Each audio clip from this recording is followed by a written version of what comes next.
뒤에 전체 장을 갖고 좀 오늘 말씀 나누겠습니다.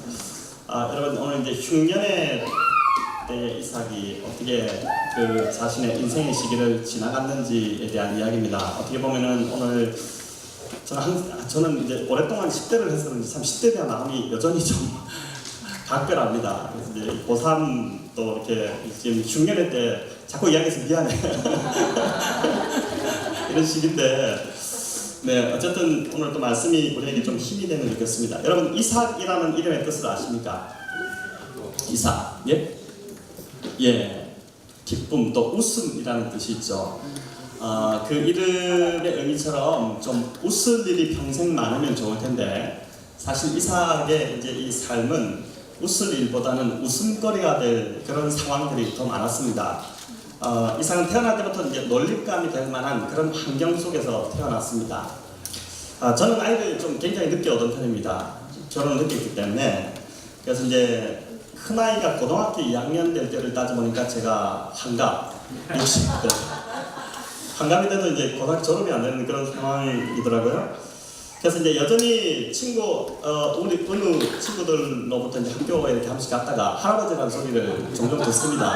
듣는데 뭐 더 심한 소리도 들었죠. 저희 아내하고 저하고 이제 아이들 데리고 지난번 한번 그 아웃백을 가서 식사하고 있는데 종업원이 오더니 하는 말이 제가 이제 시아버지인 줄 알았고 며느리가 손녀들 함께 와서 식사하는 줄 알고 참 뭐라 할 말이 없었습니다. 네. 여러분들까지 저를 그렇게 보시면 안 되고요. 네, 어쨌든 그런 상황인데 이삭의 삶을 가만히 보니까 그의 아버지 나이 아브라함의 100세, 엄마 나이 사라의 90세의 나이에 이제 아들을 낳았습니다. 그러니까 이삭은 태어나면서부터 할아버지 할머니 정도가 아니라 증조 할아버지, 증조 할머니 정도 되는 사람들의 손에서 이제 자란 것입니다. 아이가 아침에 일어나서 눈을 떠보면 집안에 보이는 것은 온통 백발의 노인들밖에 보이지 않는 이제 그런 상황이었죠. 자, 그가 태어날 때 그 나이보다 한 16살 위에 형이 하나 있었습니다. 문제는 그 형이 이제 이복형이었죠. 엄마 사라의 몸종인 하갈, 이 하갈이 이집트 여인이었는데 그 이집트 여인 하갈의 몸에서 난 아들이 하나 있었습니다. 이름이 이제 이스마엘이었는데 말 그대로 이 자식이 없어서 낳은 대신 낳은 서자였습니다. 그러니 이 형 이스마엘이 이삭을 얼마나 미워했겠습니까? 16살 차이가 좀 크죠. 이삭만 태어나지 않았어도 이 아버지의 모든 재산이 자신의 것이 될 건데 이 이삭 때문에 서자의 신세를 평생 면하지 못하는 그런 상황이었으니까 완전 눈에 가십니다. 그래서 성경에 보면은 이 이스마엘을 굉장히 많이 구박했던, 괴롭게 했던 그 내용들이 나옵니다. 아버지가 보는 앞에서는 잘해주는 척했지만 아버지가 이제 집에 아무도 없으면 형의 밥이 되는 것이 이제 이삭이었죠. 아주 늙은 부모님과 자신을 괴롭히는 이 이복형이 있었기에 누가 봐도 당시에 이제 이 이삭의 삶은 인생은 참 이 험한 세상을 살아가기에 좀 어떻게 살 수 있을까 이렇게 이제 보이는 상황이었습니다. 하지만 이삭의 이 삶은 예측을 빗나갑니다. 우리가 이삭의 삶을 좀 더 이야기해서 오늘 창세기 26장이 참 재미있는 장인데 이 중요한 두 가지 사건을 한번 살펴보겠습니다. 첫 번째 사건은 이제 그의 인생에 흉년이 찾아왔던 그런 사건입니다.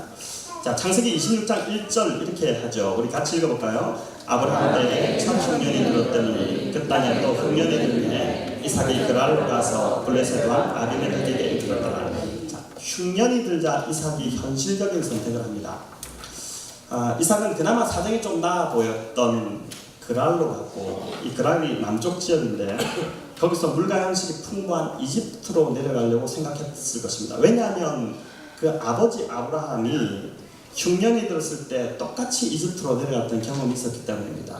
그랄을 거쳐서 이집트로 아브라함도 그렇게 내려갔습니다.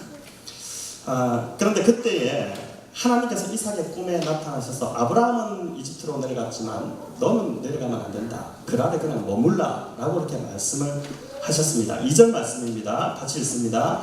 여호와께서 이삭에게 나타나 이르시되 애굽으로 내려가지 말고 내가 네게 지시하는 땅을 거주하라. 그 땅이 이제 그랄이었습니다.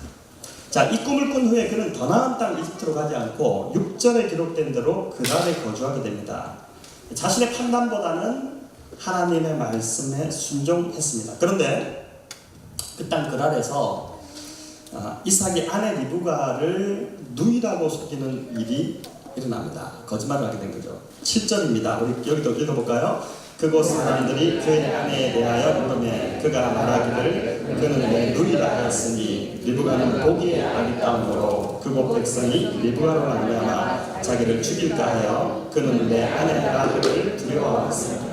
자, 7절은 이삭이 얼마나 연약한 모습인지를 보여줍니다. 그런데 이 모습은 그의 아버지 아브라함과 똑같은 모습, 아브라함이 똑같은 짓을 했습니다. 그것도 똑같은 지역 그랄에서 똑같은 일이 벌어진 것입니다. 그래서 이제 그런 상황이 벌어지는데 제가 보니까 믿음의 조상들의 특징은 아내들이 다 예뻤다는 겁니다. 7절에 보면은 보기 아름답다. 이 나이가 제법 있을 때인데 어쨌든 간에 참 예뻤던 것 같습니다.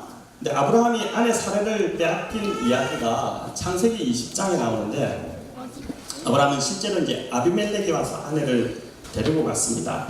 창세기 20장에 보면 아브라함이 저항했다는 내용이 없습니다. 그냥 내어준 것입니다.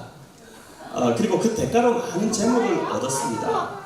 그런데 상황이 하도 희한하게 좀 돌아가니까 하나님이 나서셨죠. 그래서 그날 밤에 아비멜렉의 꿈에 나타나서 아비멜렉을 데리고 와서 동침하려고 하는 상황이었는데 꿈에 나타나서 뭐라고 말씀하시냐면은 꿈에 하나님이 너 이 여자 건드리면 너 죽는다 이렇게 말씀하셨죠.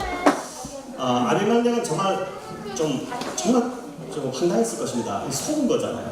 누이라고 해서 데리고 왔는데 그 다음에 꿈에 하나님 나서 너 이 여자 건드리지 마라 이렇게 돼버렸으니까 그래서 나중에 아브라함을 불러서 이 아내를 사라를 돌려보내면서 묻습니다. 분명히 네가 누이라고 해서 내가 데리고 왔는데 왜 날 속였느냐 이렇게 하니까 아브라함이 뭐라고 변명을 하냐면은 창세기 20장 12절에 나오는데 여기도 우리 같이 한번 읽어볼까요?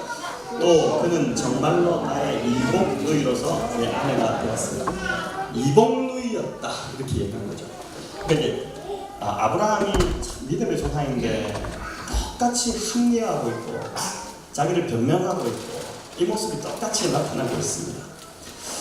자식은 부모의 뒷모습을 보면서 자란다고 하지 않습니까? 그대로 따라하죠. 이삭이 똑같이 아브라함을 지금 따라가고 있습니다.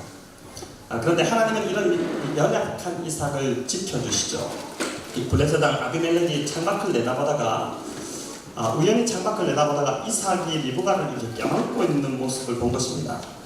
저게 누이라는 건 껴안지 않을 건데 무슨 짓인가? 아내구나. 이렇게 해서 이제 불러서 아비멜렉이 이삭을 심하게 질책하죠. 그렇게 하면서 이제 뭐라고 하냐면은 모든 백성에게 공포합니다. 얘가 누이인 줄 알았는데 아니다. 건들지 마라. 아내다.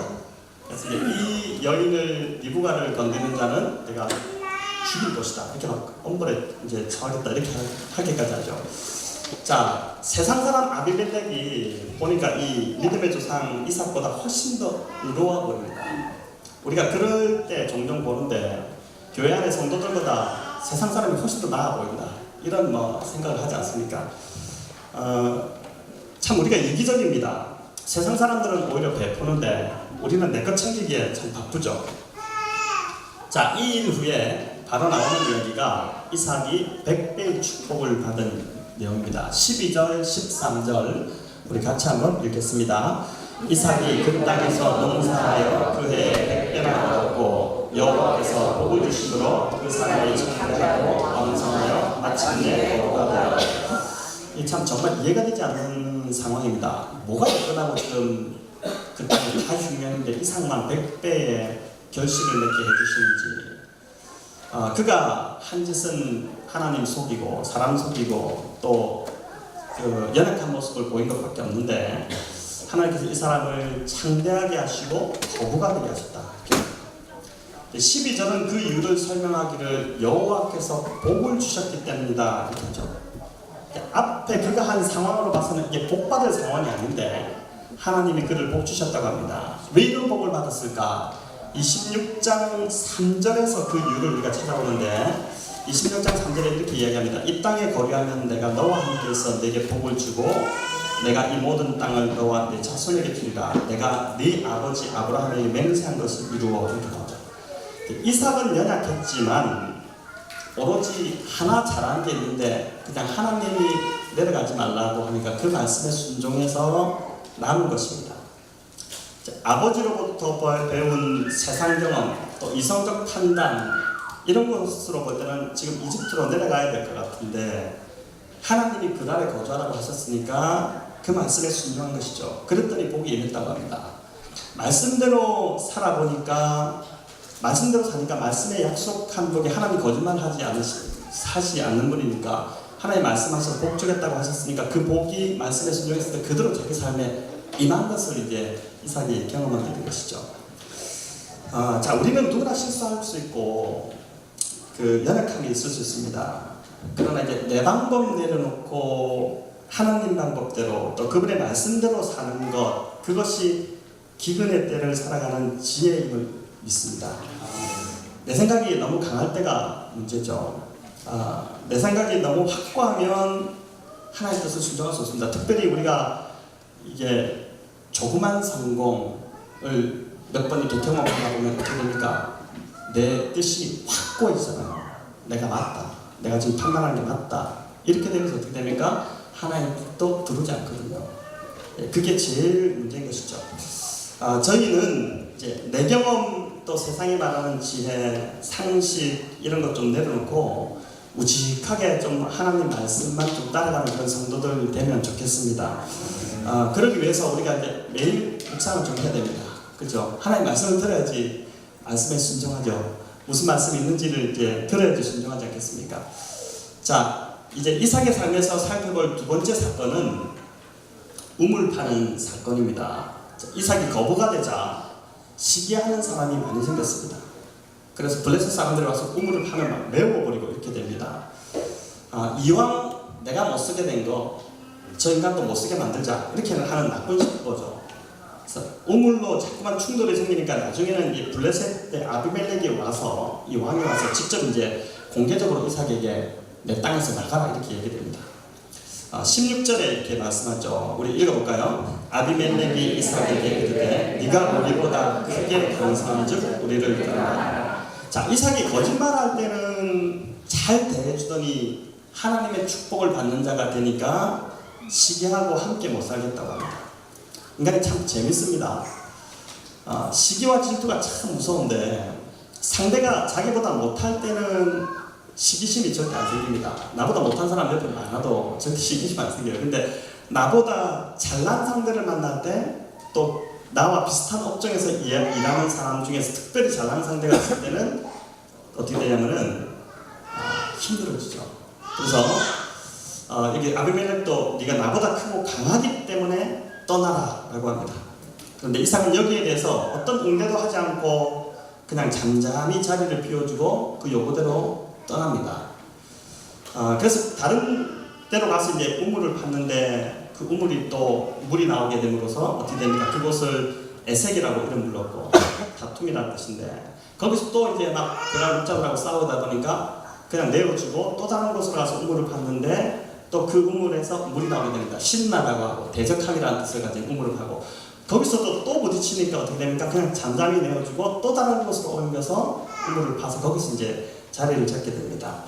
자, 무슨 수맥 잡는 기술이 있는 것 아니고 이 물이 귀한 지역에서 우물만 팠다가 오면 이삭이 이제 물이 나오는 것이죠. 세 번째 우물을 판 지역은 어디냐면은 브엘세바에서도 남쪽으로 한 30km 떨어진 지역입니다. 이 밑은 이스라엘이 북쪽이 단이고 아래쪽이 브엘세바인데 이 브엘세바 밑에 쪽은 뭐냐면은 사막 지역입니다. 내겝 지역이라고 하죠. 사막 지역이라서 여기는 물이 나오는 지역이 아닙니다. 그럼에도 불구하고 이삭이 우물을 파기만 하면은 물이 나오는 상황이 벌어졌던 것이죠. 자, 이삭이 하는 것이라고는 양복밖에 없었는데 하나님은 그런 이삭에게 우물을 계속 터지게 하셨습니다. 자, 이게 하나님의 축복이 아니고는 설명할 수 없는 것이죠. 거기도 우물이 나오는 지역이 아닌데. 자, 이 일이 있고 나서 26절에 보니까 블레셋 왕 아비멜렉이 이삭을 만나러 오는 장면이 나옵니다. 26절, 27절인데 제가 읽어보겠습니다. 이렇게 나오죠. 아비멜렉이 그 친구 아우삭과 군대장관 비골과 더불어 그랄에서부터 이삭에게 온지라. 자, 여기 당시의 실세들이 다 모여서 지금 이삭을 만나러 왔습니다. 그리고 이삭이 그들에게 이르되 너희가 나를 미워하여 나에게서 너희를 떠나게 하였거늘 어찌하여 내게 왔느냐 이렇게 얘기합니다. 그리고 28절, 29절에서 이들이 뭐라고 대답합니까? 그들이 이르되 여호와께서 너와 함께 계심을 우리가 분명히 보았으므로 우리의 사이 곧 우리와 너 사이에 맹세하여 너와 계약을 맺으리라 하였노라. 너는 우리를 해하지 말라. 이는 우리가 너를 범하지 아니하고 선한 일만 하여 내게 행하여 내가 평안히 가게 하였습니다. 이제 너는 여호와께 복을 받은 자니라. 여러분 참 반전이 일어납니다. 삶이 어떻게 이룰 수 있을까 싶죠? 하나님을 모르는 세상 사람들이 이삭에게 와가지고 너는 여호와께 당신은 복받은 사람이다. 혹시 이제 우리 같이 살면서 세상 사람들이 와가지고 당신 진짜 여호와께 복받은 하나님께 복받은 사람인 것 같네요. 이렇게 말을 들어보셨을지 모르겠는데 이삭의 삶을 보고 그 당시 실세들이 가만히 지켜보니까 좀 이상한 겁니다. 저거 어떻게 저렇게 저런 삶을 살 수 있지? 그렇게 하면서 이제 그들이 살아계신 하나님, 진짜 하나님 살아계신 모양이다. 이렇게 경험 고백하고 계시죠. 자, 이어 아비멜렉이 이삭에게 언약을 맺자고 요청합니다. 일종의 불가침 줘야 됩니다. 그래서 내가 너 침범하지 않지 않느냐, 너도 우리를 침범하지 말라. 두려워진 것입니다. 하나님께서 그만큼 이삭을 강하게 하신 것이고 또 이삭의 위치를 높이신 것이죠. 자, 고대의 풍습은 오늘도 뭐 비슷하지만 언약을 체결하고 나면 반드시 이루어지는 것이 뭐냐면은 언약의 식사가 있습니다. 언약 식사, 만찬을 가지게 되는데 이번에도 우리 그 뭐 남북 정상이 만났을 때 저녁에 만찬의 자리를 가졌지 않습니까? 언약의 당사자가 이때 이제 양쪽 두 사람이 식사를 하는데 누가 식사를 베푸냐면은 더 강한 자가 식사를 베풉니다. 오늘 여기 보니까 어떻습니까? 30절에 보니까 잔치를 누가 베풀었냐면은 이삭이 베풀었어요. 참 너무 재밌지 않습니까? 당시 실권자였던 이 아비멜렉과 이런 사람들이 식사를 베푼 것이 아니라 이삭이 베풀었다는 것은 이삭이 더 강한 자가 되었다는 것을 그들도 그것을 인정하고 있다는 의미입니다. 아무것도 없던 떠돌이 나그네가 그 땅에 기근이 와서 들어갔다가 그 땅에서 오히려 그 땅의 실권자들보다 훨씬 더 강력한 자가 되어서 서 있는 모습을 보게 되는 것이죠. 자, 여기서 이제 한 가지 좀 생각해 볼 것이 있습니다. 당시 그랄 지역은 이제 물이 생명과도 같은 지역이었죠.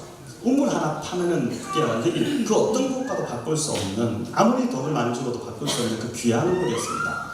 그 우물로 인해서 가축들 다 먹고 살리고 사람들까지 다 먹고 사는 것이 이제 그 젖주가 같은 우물이었는데 어떻게 이 이삭이 상대가 요구할 때마다 어떤 것도 싸우지 않고 응대하지 않고 순수하게 이렇게 내줬을까? 다 내주고 옮기고 이렇게 했을까? 우리 같은 뭐 이렇게 빼앗으면 못 참지 않습니다. 화를 내고 끝까지 그거 다시 쟁취해 오라고 그렇게 하는데 이삭은 그렇게 하지 않고 몇 번씩이나 계속 성경에 나오는 3번이거든요. 다 이렇게 물려주고 합니다. 왜 이랬을까? 이 사람 겁이 많아서일까? 이삭이 온유하다고 하는데 아니면 우유부단한 성격이기 때문에 그냥 뺏기는 것일까? 유약하기 때문에. 오늘 어린이 주일이기도 한데 이 본문을 깊이 묵상해보면 누가 보이냐면은 아버지 아브라함이 보입니다. 100세에 얻은 아들이니까 얼마나 소중한 아들이었겠습니까? 항상 이렇게 무릎에 앉히고, 저도 우리 은은쌤이 이렇게 무릎에 앉히고 하는 걸 참 좋아하는데, 앉히고 항상 이제 그 아이에게 뭐든지 다 해주고 싶었을 것입니다. 근데 무엇보다 아브라함이 이삭에게 주고 싶었던 게 뭘까요? 제가 가만히 묵상해 보니까 하나님을 알려주고 싶었을 것 같아요. 평생에 자기가 만났던 하나님, 그 하나님을 이삭이 알기를 원했을 것 같아요. 그 어떤 것보다도. 막 우리 그 아버지들 그렇게 18번 있지 않습니까?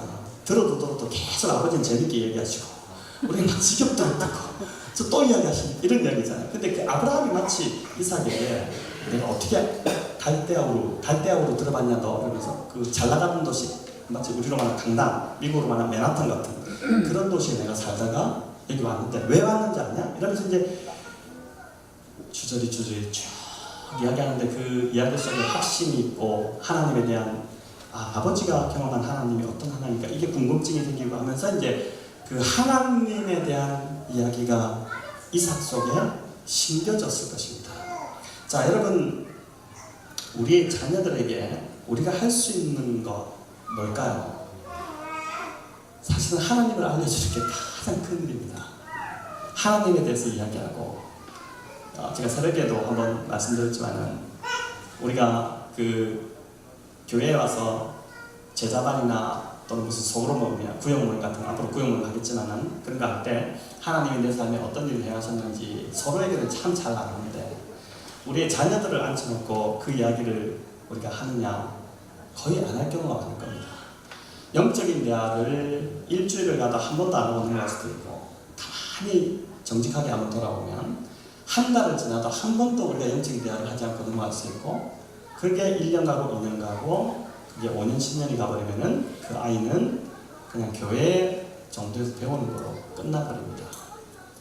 물론 이제 부모의 뒷모습을 보고 크기 때문에 우리가 바르게 살면 우리의 모습 속에서 이제 그들이 보면서 하나님을 발견해 가겠지만 그러나 우리가 이제 그러한 영적인 대화가 너무 사실은 우리가 자녀들에게 주어야 될 것은 다른 어떤 것이 아니라 내가 만난 하나님, 그 하나님을 그 아이도 만나게 해서 평생 그 하나님 붙들고 살아가게 하는 왜냐하면 그분이 공급자시고 그분이 모든 것을 그 아이를 인도하실 목자가 되시기 때문에 그게 중요한데 우리가 그걸 놓치고 있을 수 있다는 것이죠. 자, 여러분 이삭의 아버지 아브라함에게 있어서 인생의 전환점이 됐던 사건은 바로 창세기 12장의 사건입니다. 그죠? 잘 살던 잘 나가던 도시 갈대아우르에서 하나님이 나타나셔서 불러내셨죠. 그러나 그때부터 뭐랬냐면은 그 전까지는 내가 나 자신의 복받는 삶에 치중하며 살아갔는데 하나님께서 아브라함을 부르시면서 이제는 네가 복받는 삶을 넘어서 복이 되는 인생으로 살아가길 원한다 라고 이제 하나의 정체성을 바꾸시는 그 일을 하셨습니다. 이후 이제 아브라함의 삶이 바뀌고 자신의 정체성이 새로워졌는데 자신의 정체성이 새로워진 그 정체성을 아들에게도 너도 이렇게 사는 것이 좋다. 내가 살아보니까 이렇게 사는 것이 진짜 복된 삶이다. 라는 것을 좀 전해주고 싶었을 것입니다. 복의 근원이 되는 삶을 가르쳐준 것입니다. 자, 아브라함의 이 신앙이 이삭에게 전수된 것이죠. 이삭이 이렇게 양보할 수 있었던 힘은 사실은 이게 약해서 그냥 뺏긴 것이 아니라 이삭이 생각할 때 이삭이 평생을 살아가면서 가지고 있는 가치는 뭐냐면은 내가 잘 먹고 잘 사는 것이 아니라 나로 인해서 세상 사람들이 내 주변에 있는 사람 잘 되게 하는 것이 목적이다 보니까 우물을 팠는데 저들이 그것을 원한다면은 그래 가져가라. 나는 하나님 또 주실 거다. 이거 갖고 잘 살아라. 이렇게 하면서 내어주면서 그들이 그 우물로 풍성하게 잘 사는 것을 보면서 흡족하고 마음이 그리고 또 하고 또 파고 자기는 하나님께 또 구하고 그렇게 살아가는 것이죠. 여러분 세상은 이렇게 살면은 망한다고 우리에게 가르칩니다. 그죠? 또 무시당합니다. 잘해주면 그걸 이용해 먹는 인간들이 있어서 더 바보 취급할 거라고 합니다. 근데 오늘 이삭의 삶은 그 반대라는 것을 증명해 줍니다. 그죠? 그렇게 다 내주면서 다투지 않고 오히려 손해봤는데 결론은 이삭을 무시하던 그 사람들이 오히려 이삭을 더 두려워하게 되는 그리고 오히려 이삭이 더 거부가 되어지고 더 강한 자가 되어서 그렇게 서 있는 모습입니다. 하나님이 복 주시는 자이기 때문에 그 하나님을 붙들고 있기 때문에 이삭의 삶이 이 흉년의 때 희한한 그런 상황을 만나게 되는 것이죠. 우리가 나 자신이 복 받기를 힘쓰기보다 복이 되는 인생, 지금 이미 이제 그렇게 살고 계실 텐데 또 나로 인해 상대방에게 하나님의 복이 흘러가게 되는 그 일에 관심을 더 갖게 된다면 우리 역시 이삭이 경험한 이 하나님을 우리도 경험하지 않겠습니까? 제가 중3 때인데 제 소위 전교통이라고 하는 그 아이가 저희 반에 있었습니다. 진짜 그냥 단단하게 생겨 키도 작은데 막 주먹을 너무 잘 쓰는 아이였습니다. 근데 이 아이가 어느 날부터 저의 도시락 반찬의 맛을 보게 되면서 학교 생활이 상당히 힘들어지기 시작했습니다. 요즘은 다 급식이지만 그 당시는 이제 도시락을 우리 까만색 온통 거기다 싸갖고 와서 먹었지 않습니까? 아 이게 굉장히 좀 힘들었어요. 2교시만 끝나면 아이들이 밥을 일찍 먹잖아요. 배고프니까.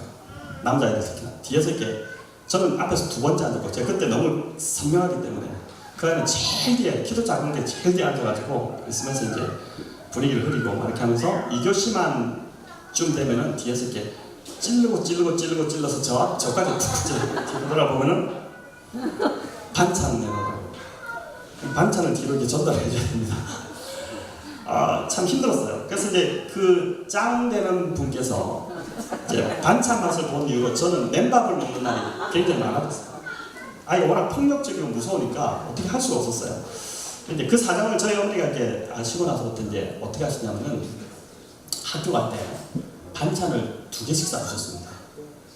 하나는 굉장히 제가 먹는 건 굉장히 맛있게 싸주시고 그 아이가 먹는 것은 침을 뱉고 막 대충 넣고 이렇게 할 게 아니라 둘 다 똑같이 맛있게 싸주면서 이제 제가 그때 저희 어머니 했던 말이 참 기억에 오래 남는데 그 아이가 힘들 거다.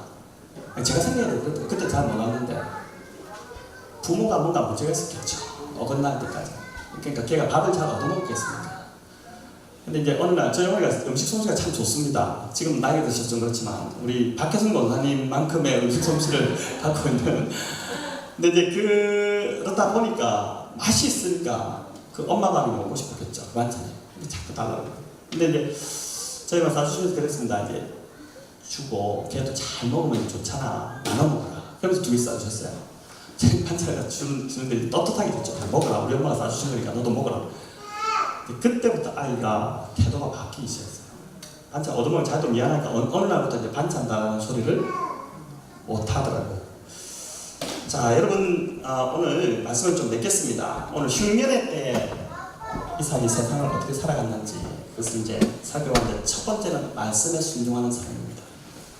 내 뜻, 내 상식, 내가 경험했던 어떤 작은 승리, 성공 이런 것에 의지해서 내 판단에 의지해서 하나님 말씀을 보다 내 뜻에 따라서 움직일 때는 실패하게 됩니다.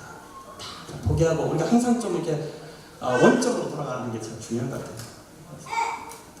제로 상태에서 하나님에게 말씀하시는 걸 듣고 그 말씀에 순종할 때 참 전혀 밑바닥 같은 시간, 이 기근의 때에도 이해할 수 없는 생각지 못했던 축복이 우리 가운데 임한 줄을 믿습니다. 아멘. 자, 두 번째는 이제 복을 받기보다 복이 되는 삶을 사는 것입니다. 내가 먼저 복 받고 내 것 먼저 챙기고 우리가 충분히 그럴 수 있거든요. 내 것 먼저 받자. 지금 우리 이제 1년 지나면서 보니까 참 감사한 것은 우리 성도님들 보니까 내 것 먼저 안 챙겨요. 다른 사람 먼저 챙겨주려고 하고 어제도 끝났는데 여기가 아주 지저분했는데 삽시간에 깨끗해졌어요. 막 와서 막 서로 청소하려고 그러고 서로 빗자루 들으려고 그러고 네 이게 우측분이 좀 가면 좋겠습니다. 지금만 그러지 마시고 네 그래서 그렇게 할 때 그것을 통해서 다른 사람이 복 받는 것에 초점이 다른 사람을 먼저 복되게 하는 것에 초점이 맞춰져 있다면 자연스럽게 하나님이 나를 복을 주실 수밖에 없습니다. 나를 통해서 그 사람을 축복하는 것이기 때문에 내가 복 받을 수밖에 없는 것이죠. 계속 내가 통로가 아니라 저장소가 된다면 고인물은 썩기만 하지 않습니까? 하나님 나에게 주신 축복이는 썩을 수밖에 없는 거죠. 그래서 계속해서 좀 흘려보내는 우리 다시 한번 말씀드리면 우리의 정체성은 말씀대로 순종하는 삶을 사는 자들, 또 복받기보다 복이 되는 삶을 사는 자들이다 하는 것을 기억하고 저희 교회가 이러한 가치로 계속해서 잘 걸어가면 좋겠습니다. 지금 뭐 보니까 아파트에서도 우리 이지도원 아파트 난리가 나가지고 저기서도 물론 최근에 또 아픔이 있었지만은 계속 좀 그런 삶으로 성도님들 참 저 교회는 희한하다, 바보 같은데 이상하게 잘 되네, 이런 좀 은혜가 저희 가운데 있기를 주님의 이름으로 축원합니다.